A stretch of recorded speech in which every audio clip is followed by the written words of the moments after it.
If you are watching oil prices in Karachi, London or Nairobi, here is the headline you need. The United States has captured Venezuelan President Nicolás Maduro, and the markets are trying to decide whether this is an oil story or a geopolitical story.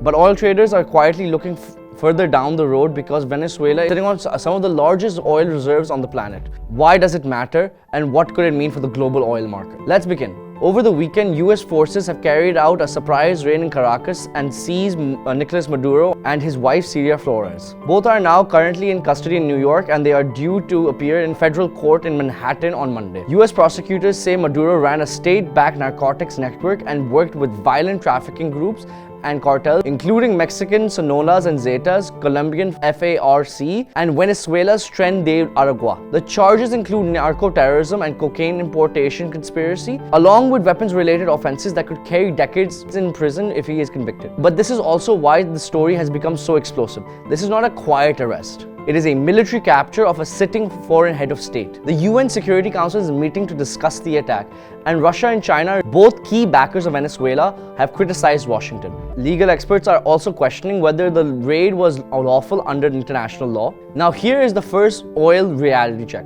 Venezuela is oil rich, but it is not currently a major producer in global terms.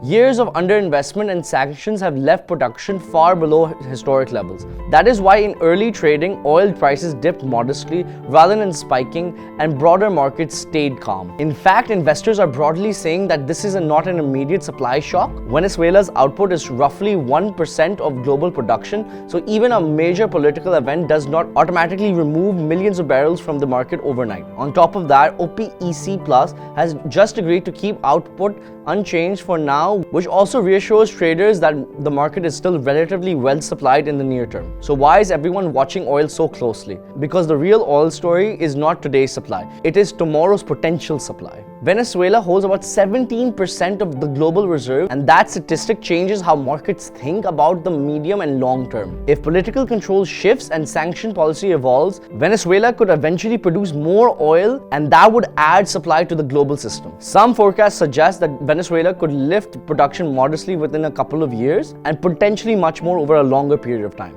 But here's the key caveat. This will only happen with time, stability, and serious investment.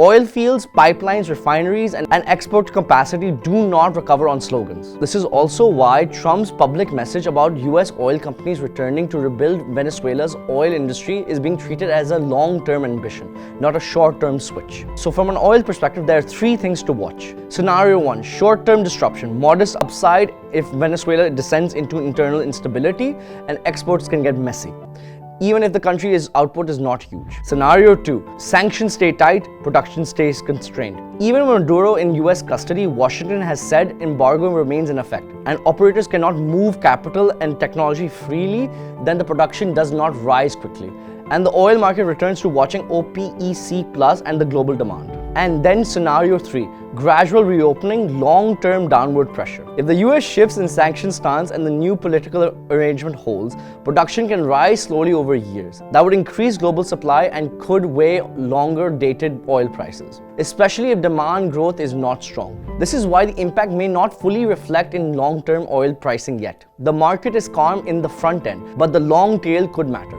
From the South Asian region's point of view, this is not an abstract geopolitics. We import much of our energy, and every sustained move in oil prices shows up in the import bill, inflation pressures, and ultimately what households pay for transport and electricity. Even a small increase in global crude can ripple through a country's managing currency pressure and the cost of living concerns. That is why the world is watching this closely. Even if today's trading looks calm, the immediate prices move may be modest, but the strategic consequences could be big. There is also one more layer that investors keep returning to, the precedent. This is Washington's most dramatic intervention in Latin America in decades, and Trump has spoken about possible action elsewhere in the region. Markets may not be pricing a full regional escalation yet, but the key question is not only about Venezuela. It is about whether broader Latin American stability is at risk, whether this style of intervention becomes part of US policy. If the uncertainty grows, oil can pick up a geopolitical risk premium even without a physical supply disruption. And safe haven assets like gold tend to benefit. So the simplest way to understand this. Right now, the world is treating Maduro's capture as a geopolitical bombshell, not an oil shock. But Venezuela's reserves means the oil story is not over. It is simply moved from the front page of today's prices to the back page of tomorrow's supply. And that is exactly where oil markets make their biggest bets. For more such explainers, subscribe to DawnNews English.